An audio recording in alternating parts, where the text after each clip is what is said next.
संविधान संशोधन विधेयक अमेंडमेंट बिल ऑफ कॉन्स्टिट्यूशन, ये नया टॉपिक रहेगा आज। और पिछली वाली क्लास में आपातकाल इमरजेंसी कैसे लगती है, कैसे उसको हटाया जाता है, ये इमरजेंसी के क्या सिस्टम है लगाने के, कितनी प्रकार की होती है, पहले कब लगाई गई थी, बाद में कब लगाई गई थी।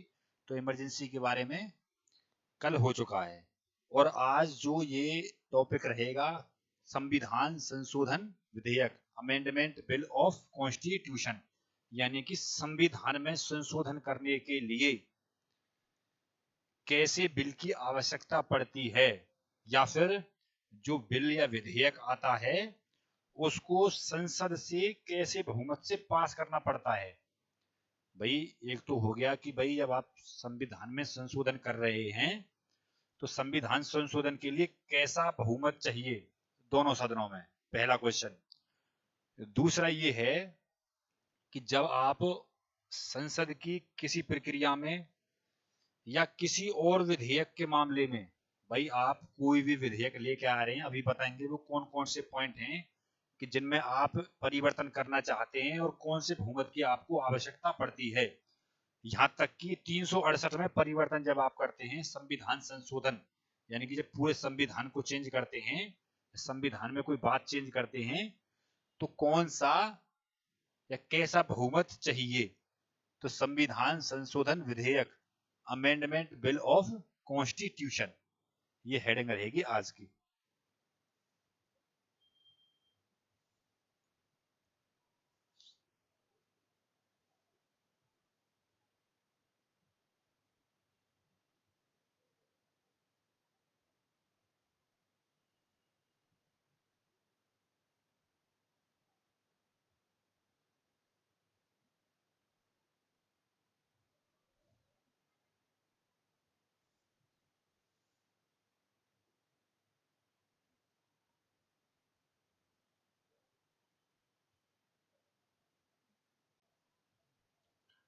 अमेंडमेंट बिल ऑफ कॉन्स्टिट्यूशन,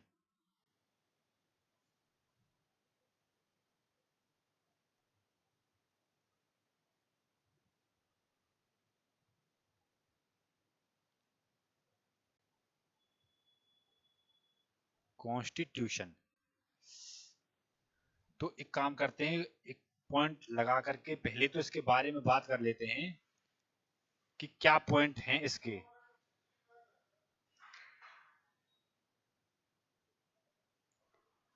पहला पॉइंट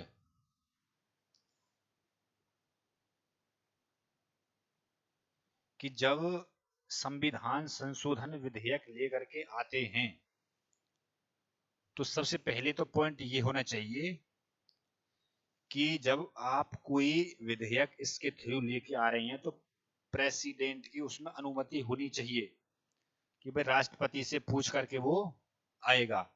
ये तो पहला पॉइंट हो जाएगा। दूसरा पॉइंट ये है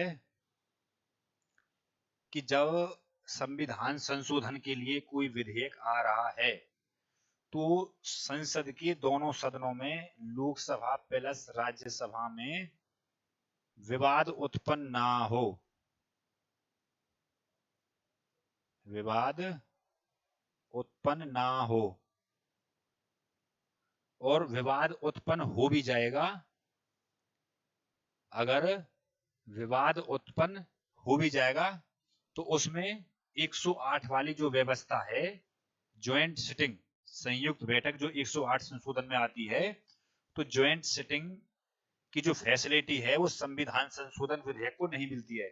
यानी कि जो आप लोकसभा या राज्यसभा को एक साथ बिठा करके जो किसी भी बिल को पास कराते हैं तो वो फैसिलिटी संविधान संशोधन विधेयक को नहीं मिलती है।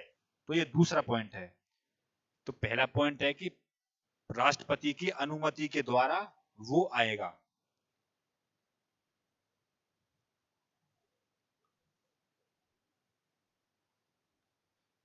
पहला पॉइंट।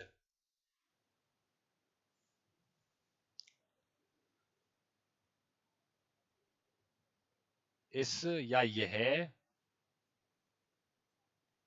संविधान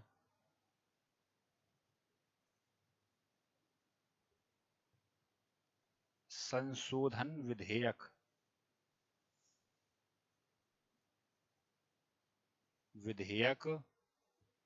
लाने से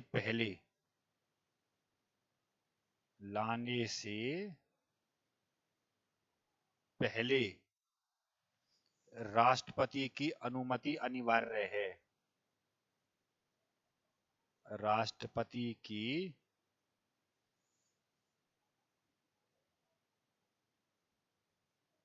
अनुमति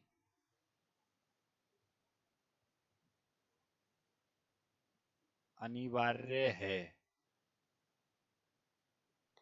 कि भाई जब आप इस विधेयक को लेकर के आते हैं संविधान संशोधन वाले को, तो जो है राष्ट्रपति की उसको पता होनी चाहिए, राष्ट्रपति की ही अनुमति से ये बिल आएगा। संविधान संशोधन विधेयक, इसको बोलते हैं 368। दूसरा पॉइंट, इस विधेयक में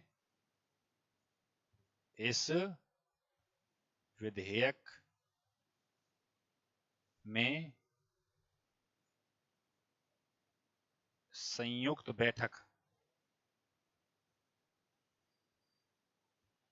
ज्वाइंट सिटिंग अनुच्छेद 108 ज्वाइंट सिटिंग की इस विधेयक को या इस विधेयक में ज्वाइंट सिटिंग की फैसिलिटी नहीं है।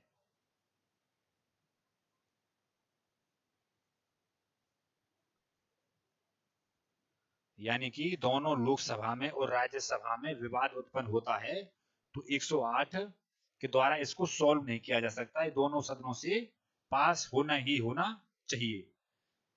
तीसरा भाई, एक तो ये हो गया कि संशोधन लाने से पहले राष्ट्रपति की अनुमति अनिवार्य है, और दूसरा क्या है, इस विधेयक को लाने के लिए ज्वाइंट सिटिंग की क्या है, इसको फैसिलिटी नहीं मिलती। तीसरा पॉइंट,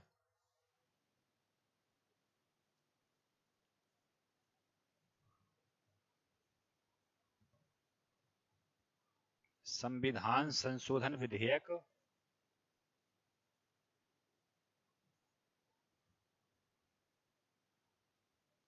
संविधान संशोधन विधेयक 368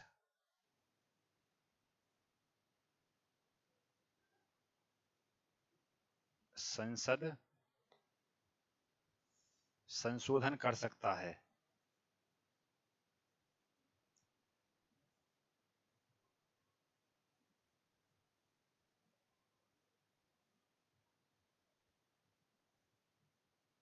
यानी कि संविधान में संशोधन के लिए जो विधेयक आएगा या संविधान में आप संशोधन करते हैं तो संसद को शक्ति प्राप्त है।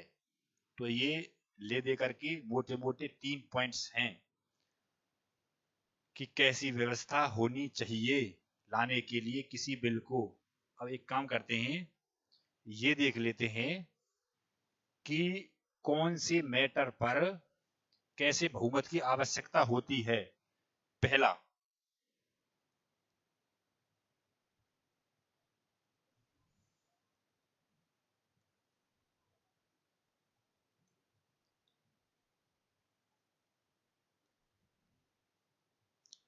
एक तो देख लेते हैं साधारण बहुमत के द्वारा पास होने वाले मैटर कि साधारण बहुमत से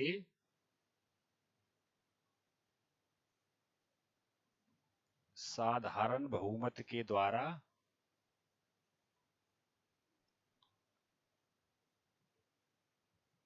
पास होने वाले विधेयक या बिल।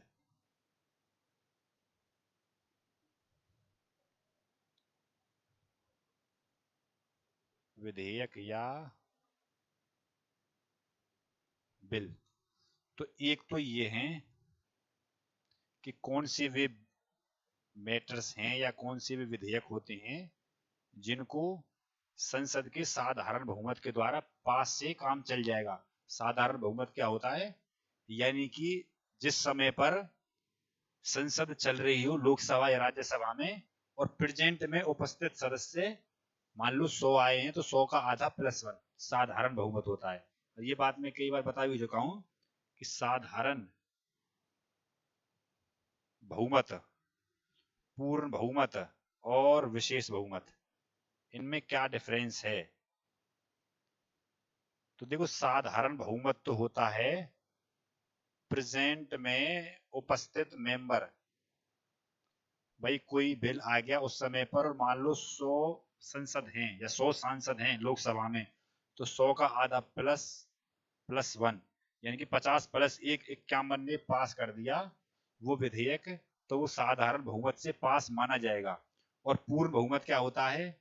जिसको फॉलो सरकार करती है, जब चुनाव होता है तो पूर्ण बहुमत की सरकार होनी चाहिए बोलते हैं ना, तो इसमें होता है टोटल का आधा +1। इसका मतलब ये है कि 543 अगर पीएम का इलेक्शन है तो 543 का आधा +1। किसी राज्य का चुनाव है तो उसकी आधी सीट और +1, इसको बोलते हैं पूर्ण बहुमत। एक होता है विशेष बहुमत, तो विशेष बहुमत बोलते हैं टोटल सीट। अब वो कहीं के मामले में लेकर के चल रहे हो आप, या वो सेंटर के लेवल पर हो या फिर किसी प्रॉपर स्टेट के लेवल पर हो, तो टोटल सीट का 2/3, तो टोटल सीट के 2/3 से पासिंग को विशेष बहुमत माना जाता है। तो मान लीजिए 543 लोकसभा में हैं तो उसका 2/3, या हरियाणा में कितनी सीट है विधानसभा की? 90 है, तो 90 का 2/3, ये होते हैं विशेष बहुमत। साधारण, पूर्ण और विशेष बहुमत में क्या फर्क होता है। अब बात करते हैं कि कौन से वो मैटर्स हैं कि जिनको साधारण बहुमत से संसद पास कर देता है तो बात बन जाती है। तो पहला तो है कि जब संसद नए राज्यों का गठन करती है, तो एक तो नए राज्यों का गठन प्लस दूसरा सीमा में बदलाव, किसी राज्य की सीमा काट करके किसी में मिला देना, सीमा बदलाव या नाम परिवर्तन। अगर इससे रिलेटेड कोई बिल आया है या कोई विधेयक है तो संसद उसको साधारण बहुमत से पास करके ही पास कर देती है कि भाई काम चल जाएगा इनसे। कोई नया राज्य बनाना चाह रहा हो देश, या किसी सीमा में बदलाव करना चाह रहा हो, मान लीजिए हरियाणा और यूपी की सीमा सटी हुई है, तो कोई काटा पीटी करनी हो तो साधारण बहुमत से पास चल जाएगा लोकसभा और राज्यसभा से। दूसरा, नया राज्य बनाना हो, जैसे उत्तर प्रदेश से उत्तरांचल बना चुके हैं, उत्तराखंड पहले, एमपी से छत्तीसगढ़ बन चुका है, बिहार से झारखंड बन चुका है, एक ही साल में 2000 में बने थे तीनों।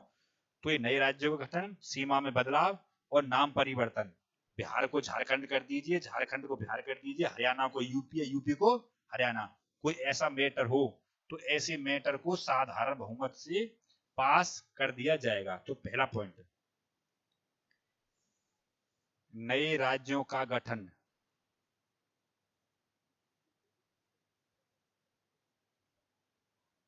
नए राज्यों का गठन या सीमा परिवर्तन, सीमा परिवर्तन या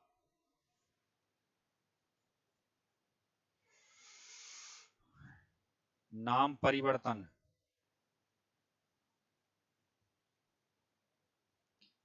ऐसे विधेयक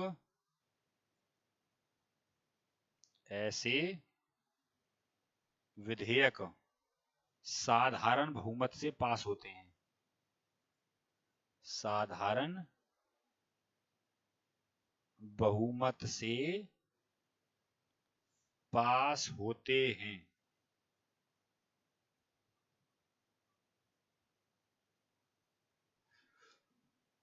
तो एक पॉइंट तो ये हो जाएगा साधारण वाले में।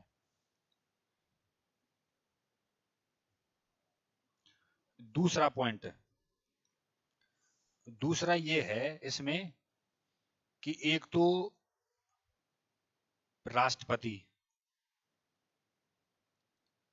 राष्ट्रपति, गवर्नर, राष्ट्रपति, गवर्नर, लोकसभा अध्यक्ष, speaker, supreme court plus high court के जजों या फिर प्रेसिडेंट, गवर्नर, लोकसभा अध्यक्ष की सैलरी में परिवर्तन करना हो, तो इनकी सैलरी में परिवर्तन करना हो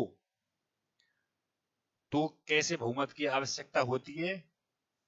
president, governor, Lok Sabha speaker, supreme court और हाई कोर्ट के जजों की सैलरी में परिवर्तन का कोई विधेयक आ रहा है तो वो साधारण बहुमत से पासिंग माना जाएगा। तो दूसरा पॉइंट,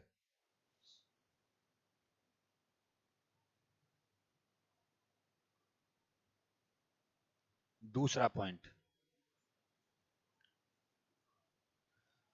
तो राष्ट्रपति,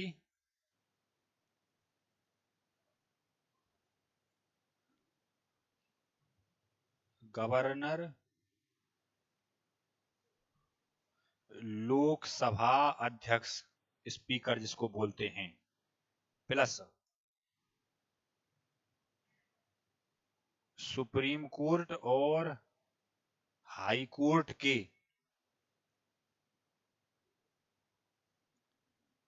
जजों की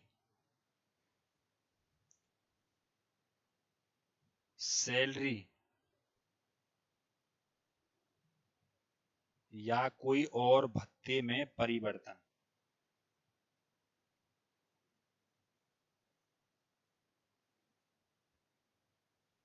तो ऐसा कोई बिल अगर गवर्नमेंट ला रही है, केंद्र सरकार, तो ऐसे बिल को साधारण बहुमत से पासिंग माना जाएगा। तीसरा पॉइंट,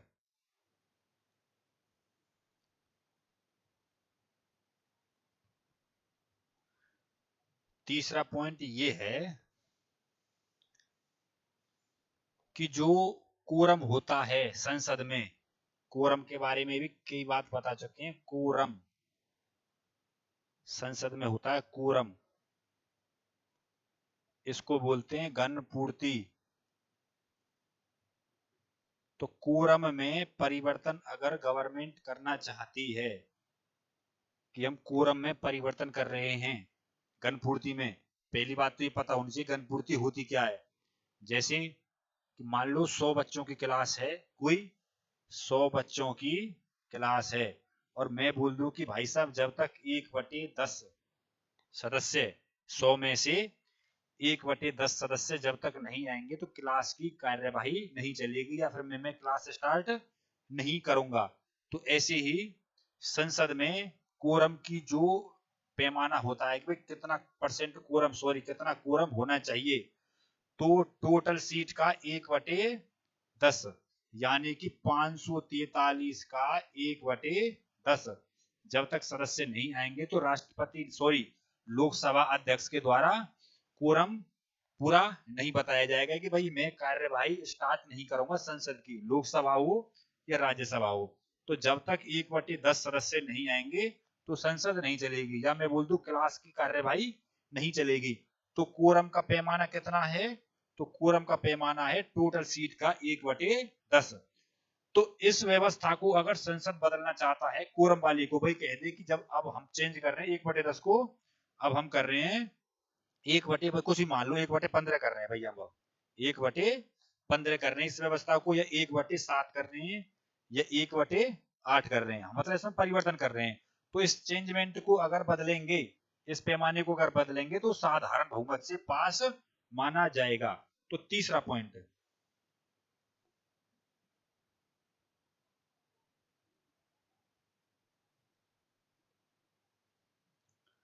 तीसरा पॉइंट,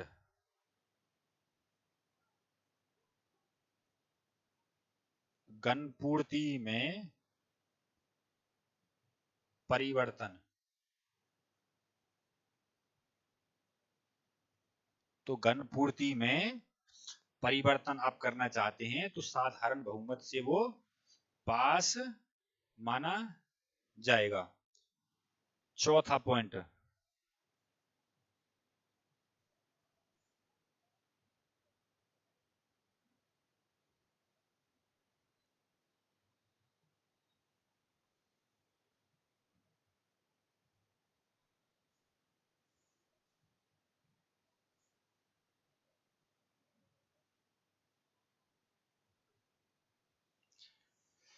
चौथा पॉइंट ये है कि अगर सुप्रीम कोर्ट के जो वकील हैं, जो आज हमारी व्यवस्था है 1+33 वाली, जो आज सुप्रीम कोर्ट में 1+33 वाली व्यवस्था है, यानी कि एक चीफ जस्टिस और 33 अन्य न्यायाधीश, तो इस व्यवस्था को अगर बदलना चाहते हैं, कह दे भाई हम इसको 35 कर रहे हैं, जो अन्य न्यायाधीश हैं सुप्रीम कोर्ट के, इसको हम परिवर्तन कर रहे हैं, इसको 35 कर रहे हैं या इसको घटा रहे हैं, तो इसमें यानी कि सर्वोच्च न्यायालय के अन्य न्यायाधीशों में परिवर्तन, संख्या में परिवर्तन, तो एक तो सुप्रीम कोर्ट के अन्य न्यायाधीशों की संख्या में परिवर्तन, चौथा पॉइंट।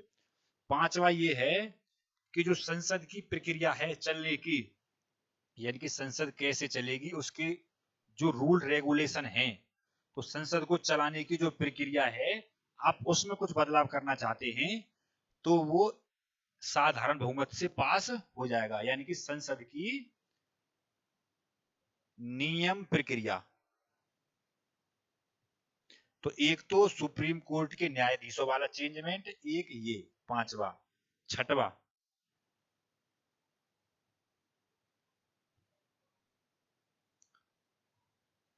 छठवा ये है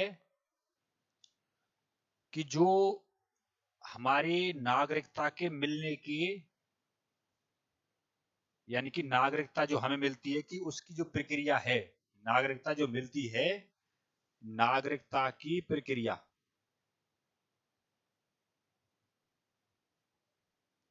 नागरिकता मिलने या नागरिकता समाप्ति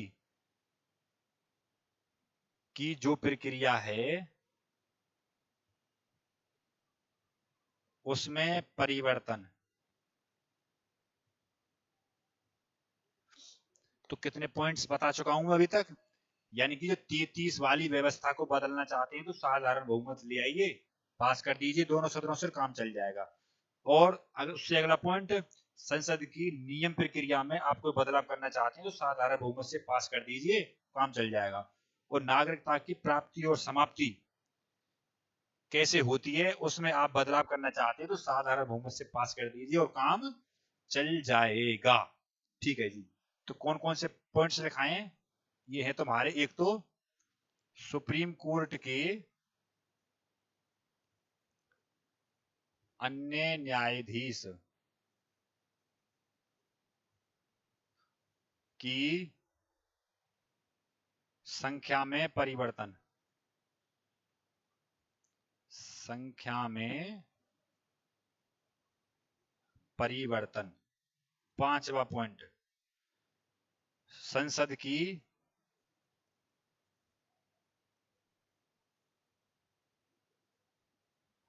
नियम प्रक्रिया में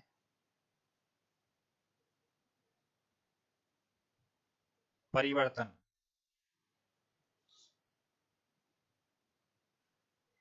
नियम प्रक्रिया में परिवर्तन।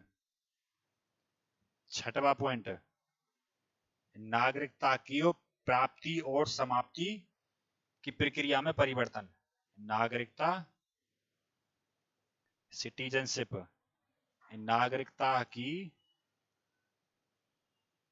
प्राप्ति और समाप्ति में परिवर्तन।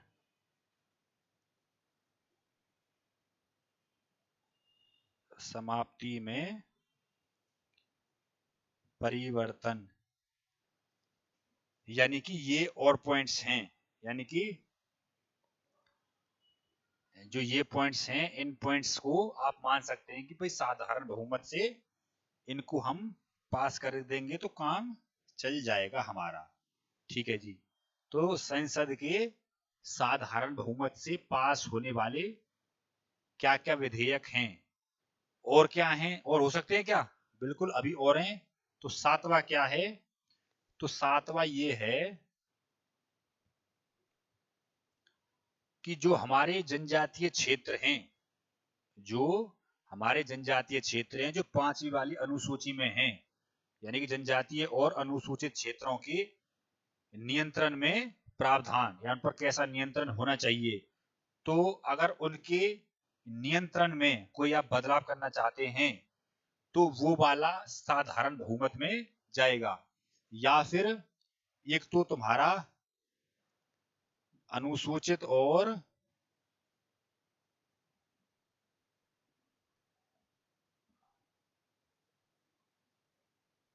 जनजातीय क्षेत्र के नियंत्रण में परिवर्तन।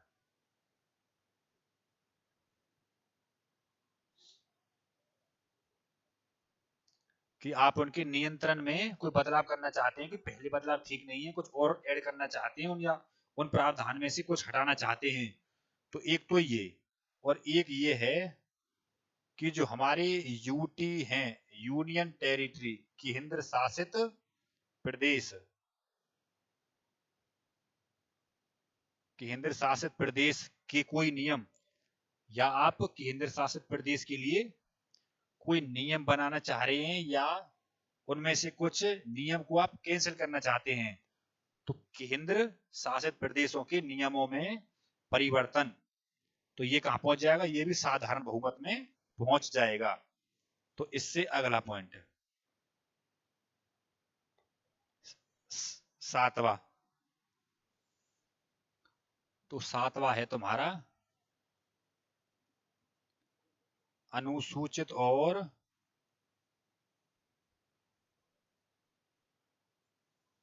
जनजातीय क्षेत्र,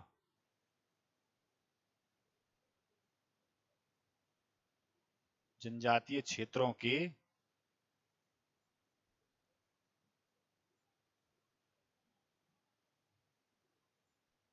नियंत्रण में परिवर्तन। 8th वाला, 8वां पॉइंट। और क्या पॉइंट्स हैं और विधेयक कौन से? या फिर केंद्र शासित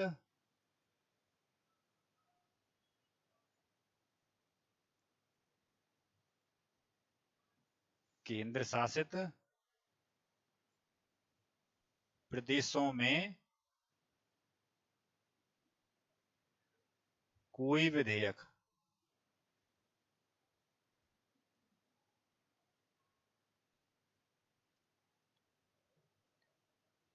विधेयक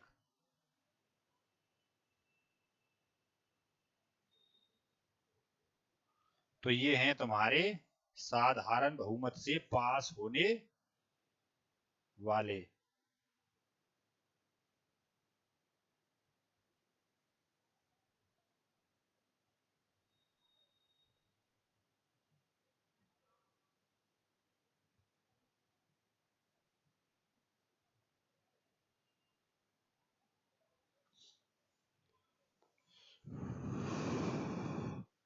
तो ये पॉइंट्स हैं साधारण बहुमत के द्वारा पास।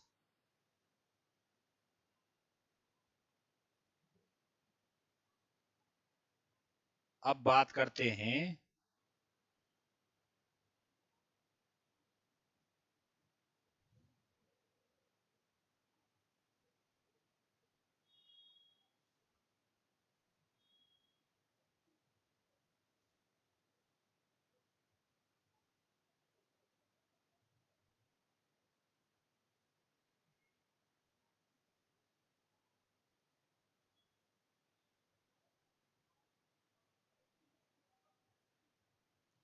अब एक काम करते हैं, और कौन से चेंजमेंट हैं।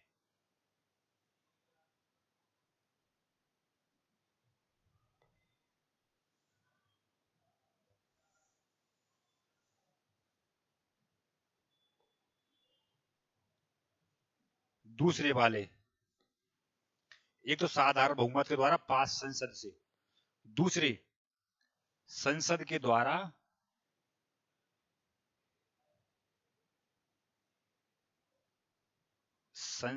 द्वारा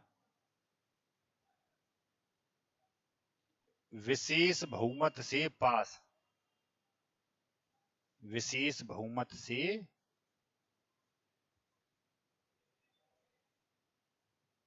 पास विधेयक। यानी कि जो ऐसे कौन से विधेयक हैं, जो विधेयक मैं यहां लिखूंगा तो वो ऐसे विधेयक हैं जिनको संसद विशेष बहुमत से पास कर देगा तो उनका काम चल जाएगा। और विशेष बहुमत में अभी बता चुका हूं कि क्या होता है विशेष बहुमत।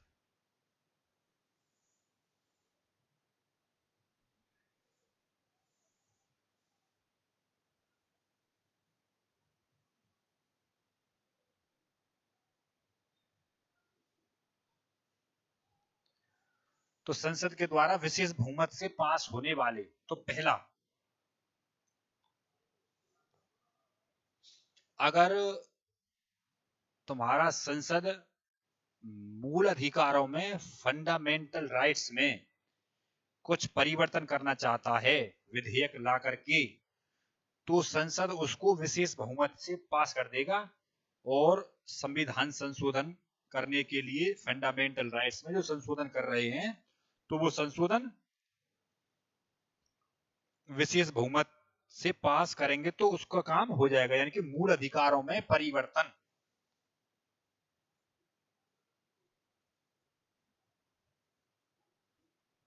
मूल अधिकारों में संशोधन या परिवर्तन। तो मूल अधिकारों में आप चेंजमेंट कुछ करना चाह रहे हैं तो विशेष बहुमत से पास कर देंगे तो काम हो जाएगा। दूसरा, दूसरा है तुम्हारा राज्य के नीति निर्देशक तत्व। राज्य के नीति निर्देशक तत्व। राज्य के नीति निर्देशक तत्वों में परिवर्तन, DPSP, directive principle of state policy. तीसरा, और ऐसे विषय और ऐसे विधेयक जो सूची फर्स्ट, सूची फर्स्ट कौन सी है, साधारण बहुमत वाले, और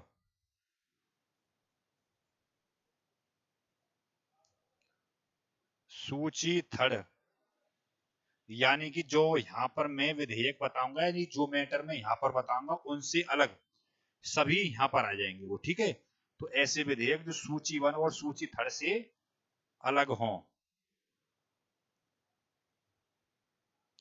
तो आप कहेंगे कि ऐसे और हैं, जी बिल्कुल और हैं ऐसे, ऐसे अभी तो और विषय हैं कि जो यहाँ पर ऐड हो जाएंगे। अब फिर आप कहेंगे भाई यहाँ पर क्यों नहीं लिखा रहे उनको, तो ये जो टोटल वाले हैं वो वहां लिखा दिया है और यहाँ पर जो इंपोर्टेंट है वो यहाँ लग जाएंगे।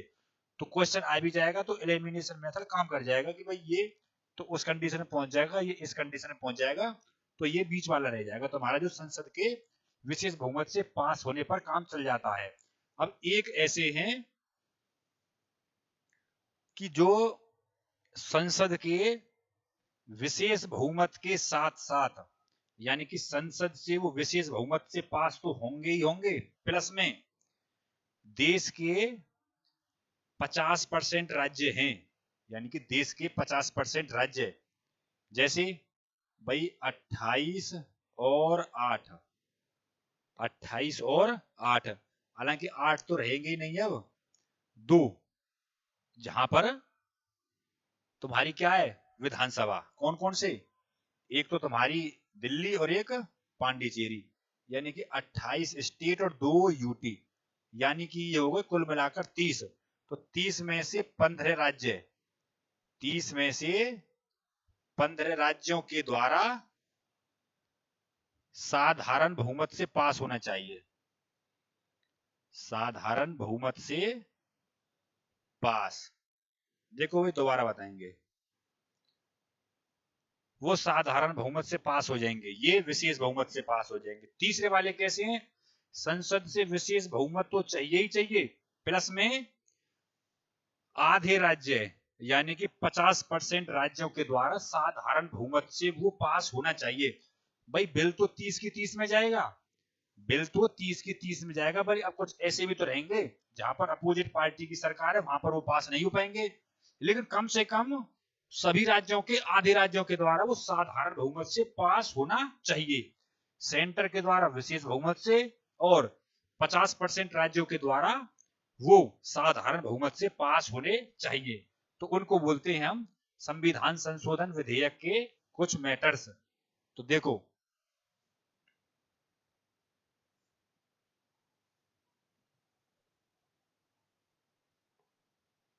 संसद के विशेष बहुमत, संसद के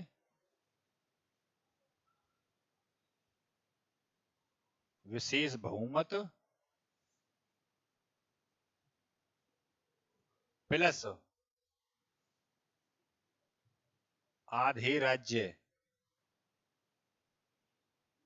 या 50% के द्वारा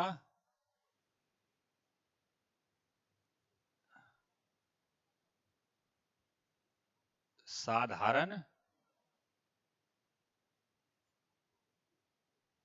बहुमत से पास। तो ऐसे कौन से विधेयक हैं जो भाई इतना बड़ा बहुमत चाहिए, जिनके लिए भाई हम, सरकार कोई ऐसा विधेयक लेके आएगी, अब मैं लिखूंगा कि वो कौन से विधेयक हैं कि जो तीसरी कंडीशन में पहुंच जाएंगे। तो जैसे एक तो राष्ट्रपति की निर्वाचन पद्धति में कोई आप बदलाव करना चाहते हैं, तो एक तो पहली प्रेसिडेंट के इलेक्शन में आप कोई बदलाव करना चाहते हैं, पहला। दूसरा,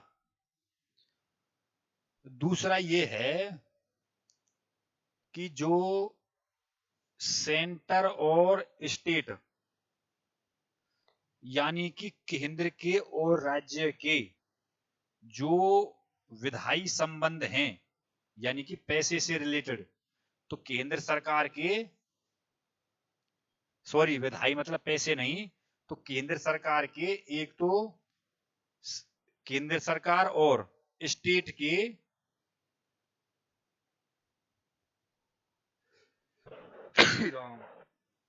तो सेंटर के और स्टेट के विधायी मामलों में परिवर्तन,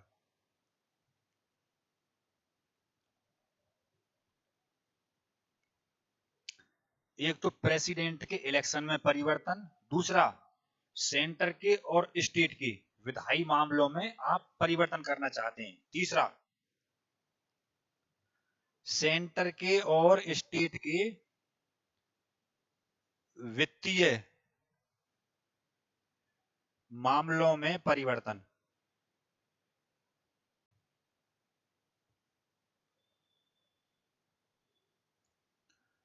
तो एक तो तुम्हारे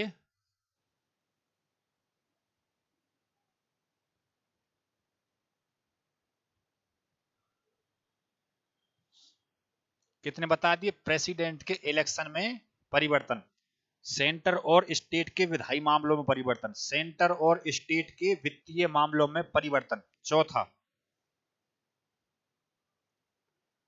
चौथा है तुम्हारा सातवीं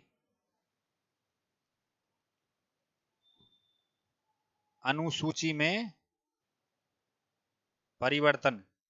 तो सातवीं अनुसूची में क्या है, तो हमारी उसमें 3 लिस्ट हैं, संघ सूची, राज्य सूची और समवर्ती सूची। यानी कि उसमें आप कुछ बदलाव करना चाहते हैं कि जैसे राज्य सूची के किसी विषय को संघ सूची में भेजना चाहते हैं, संघ के किसी को राज्य में भेजना चाहते हैं, समवर्ती को संघ में या फिर सेंटर में कुछ आप चेंजमेंट करना चाहते हैं, तीनों में कुछ भी करना चाहते हैं, तो वो भी कैसे पास माना जाएगा? वो भी इतना बड़ा बहुमत चाहिए उसके पास होने के लिए। तो 4 पॉइंट को लिख लेते हैं पहले की, भाई 4 पॉइंट ये कैसे लिखे जाएंगे। तो पहला,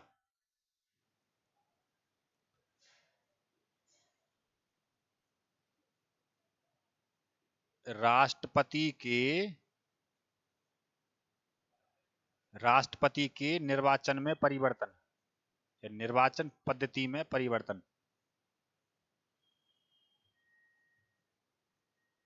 पद्धति में परिवर्तन।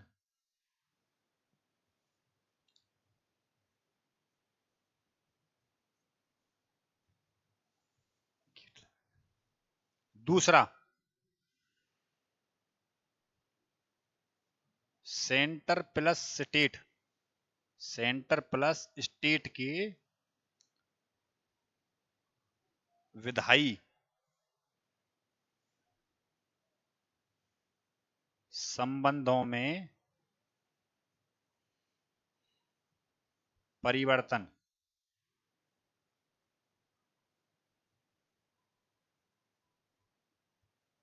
तीसरा, सेंटर और स्टेट के वित्तीय संबंधों में परिवर्तन।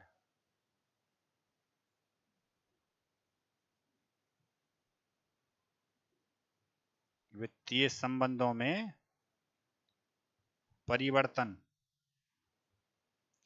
और चौथा क्या समझाया था अभी? 7वीं अनुसूची में परिवर्तन।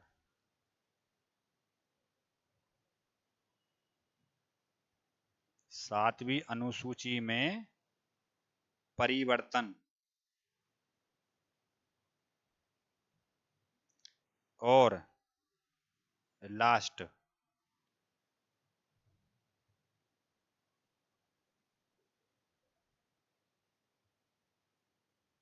खुद 368 में परिवर्तन।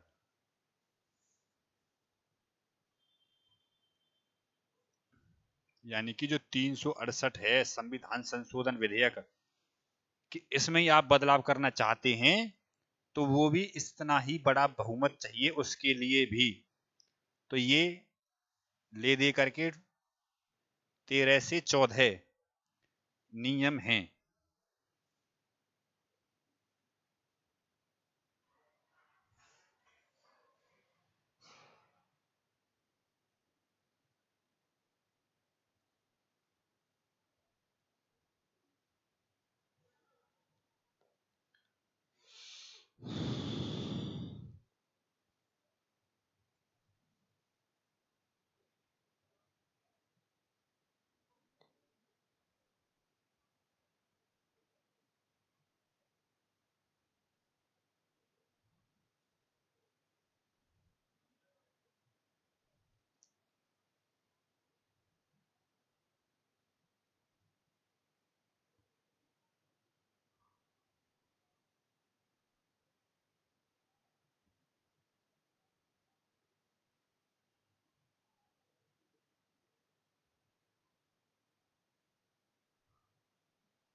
तो ये था संविधान संशोधन विधेयक।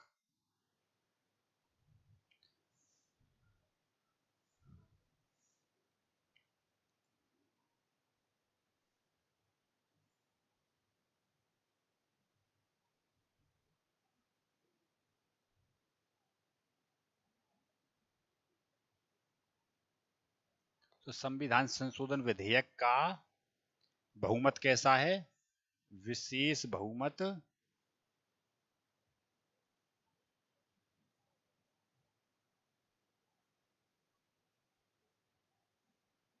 प्लस 50% राज्यों के द्वारा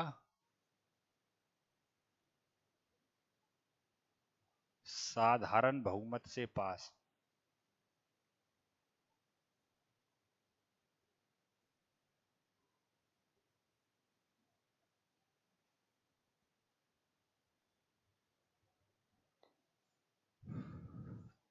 तो ये था तुम्हारा संविधान संशोधन विधेयक, अमेंडमेंट एक्ट। दो तीन चीजें और रह गई हैं अभी।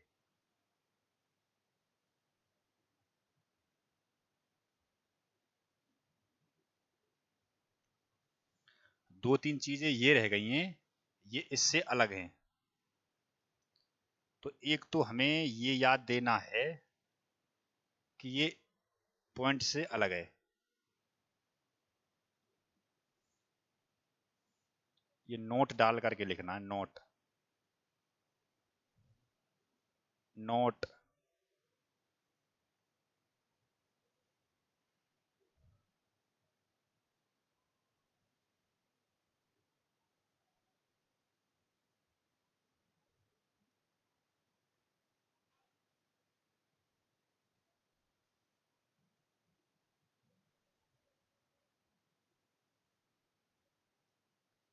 नोट दो संशोधन है।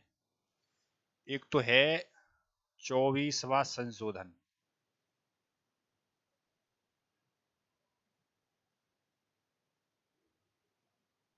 1971।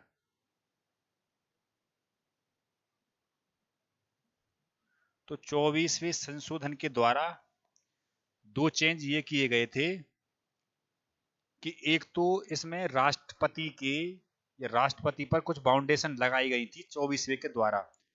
तो एक बाउंडेशन तो ये थी कि राष्ट्रपति को एक तो अमेंडमेंट बिल यानी कि संविधान संशोधन विधेयक पर, राष्ट्रपति को संविधान संशोधन विधेयक और दूसरा धन विधेयक पर वीटो पावर का इस्तेमाल नहीं कर सकता। यानी कि इसमें राष्ट्रपति के हाथ पैर बांध दिए एक तरीके से, इनकी बाउंडेशन लगा दी उस पर कि एक तो राष्ट्रपति अपनी इन दो मामले में अपनी नहीं चला सकता। कौन से? एक तो संविधान संशोधन विधेयक और धन विधेयक के मामले में राष्ट्रपति को अमेंडमेंट की वीटो पावर नहीं होती है। तो पहला पॉइंट, राष्ट्रपति को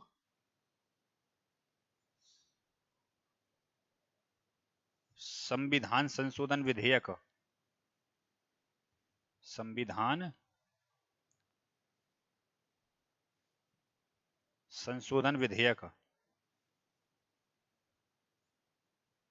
राष्ट्रपति को संविधान संशोधन विधेयक प्लस धन विधेयक पर, धन विधेयक पर वीटो पावर नहीं होती है, वीटो पावर नहीं होती है। यानी कि अपनी राष्ट्रपति, इसमें राष्ट्रपति की वीटो शक्ति जब मैंने पढ़ाई थी तो पूरी तरीके से बताई थी कि कौन सी वीटो पावर है। अत्यंतिक वीटो बताई थी, जेबी वीटो बताई थी, स्थगन वीटो बताई थी, सब बताए थे। तो राष्ट्रपति को एक तो संविधान संशोधन विधेयक,